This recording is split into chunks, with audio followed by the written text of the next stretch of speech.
આકાશવાણી ભુજ સ્થાનિક સમાચાર વિરલ રાણા વાંચે છે.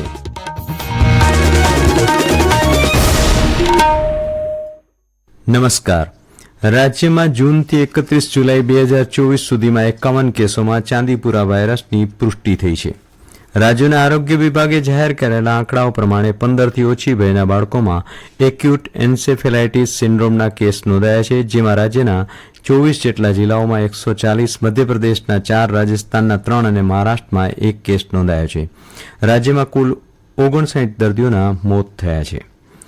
કૃષિમંત્રી રાઘવજી પટેલે રાજ્યમાં વાવેતરની વિગતો આપતા જણાવ્યું છે કે રાજ્યમાં સાર્વત્રિક વરસાદ થતાં ખેડૂતોએ આશરે 70 લાખ હેક્ટર જમીનમાં ખરીફ પાકનું વાવેતર કર્યું છે, જેમાં સૌથી વધુ 23 લાખ હેક્ટર જમીનમાં કપાસનું વાવેતર કરાયું છે. ઉપરાંત કુલ 22.90 લાખ હેક્ટર જમીનમાં તેલીબિયાં પાકોનું વાવેતર કરાયું છે.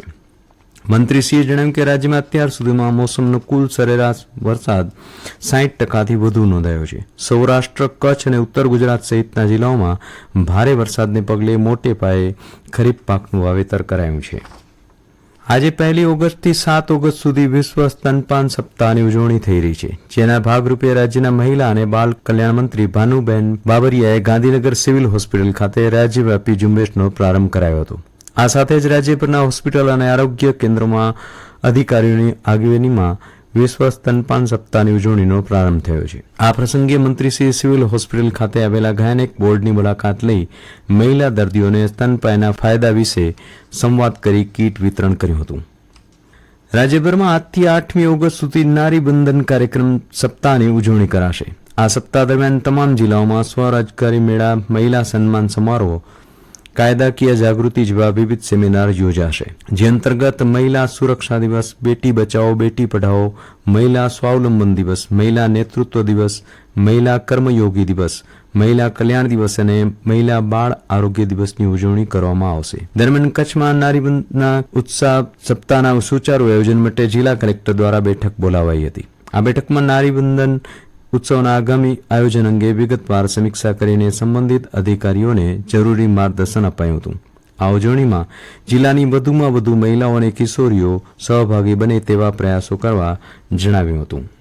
ગુજરાત મહિલા આર્થિક વિકાસ નિગમ લિમિટેડ તેમજ મહિલા અને બાળ વિકાસ વિભાગ ગુજરાત રાજ્યના સંયુક્ત ઉપક્રમે ભુજ શહેરમાં ભુજ હાટ ખાતે આજથી 7મી ઓગસ્ટ સુધી રાખી મેળા મહોત્સવનું આયોજન કરવામાં આવ્યું છે. ભુજ હાટ ખાતે 7 ઓગસ્ટ સુધી ચાલનારા રાખી મેળા મહોત્સવમાં કચ્છની જાહેર જનતા બપોરના 12 કલાકથી રાત્રિના 10 કલાક સુધી રાખડી સહિત અવનવી હસ્તકળાની ચીજ વસ્તુની ખરીદી કરી શકશે. રાખી મેળા મહોત્સવમાં હાથ બનાવટની રાખડી સહિત ભાતીગળ હાથશાળા હસ્તકલાનું પ્રદર્શન સહ વેચાણનું આયોજન કરવામાં આવ્યું છે.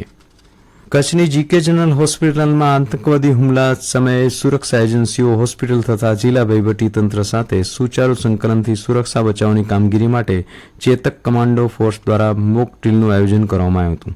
આ મોક ડ્રીલમાં જનરલ હોસ્પિટલમાં આતંકવાદી હુમલો કરવામાં આવતા ચેતક કમાન્ડો ફોર્સ અને સુરક્ષા એજન્સીઓ તત્કાલ હોસ્પિટલને ઘેરીને સુરક્ષા ઓપરેશન અમલી કર્યું હતું. આ સંયુક્ત કામગીરીમાં ચેતક કમાન્ડો ફોર્સ તથા એસઓજીએ 4 આતંકવાદીને ઠાર કર્યા હતા અને 5 બંદૂકોને સહી સલામત બચાવી હુમલાને નાકામ કર્યો હતો. અંજાર તાલુકાના ખંભરાના કિશોરભાઈ પરમાર પ્રાકૃતિક ખેતી પદ્ધતિથી મોટે પાયે સરગવાની ખેતી કરીને ખેડૂતો માટે પ્રેરણાનો સ્ત્રોત બન્યા છે. દેશી ગાયો સાથે પ્રાકૃતિક ખેતી કરતા કિશોરભાઈ પરમાર વર્ષ 2017થી પ્રાકૃતિક ખેતી કરી રહ્યા છે.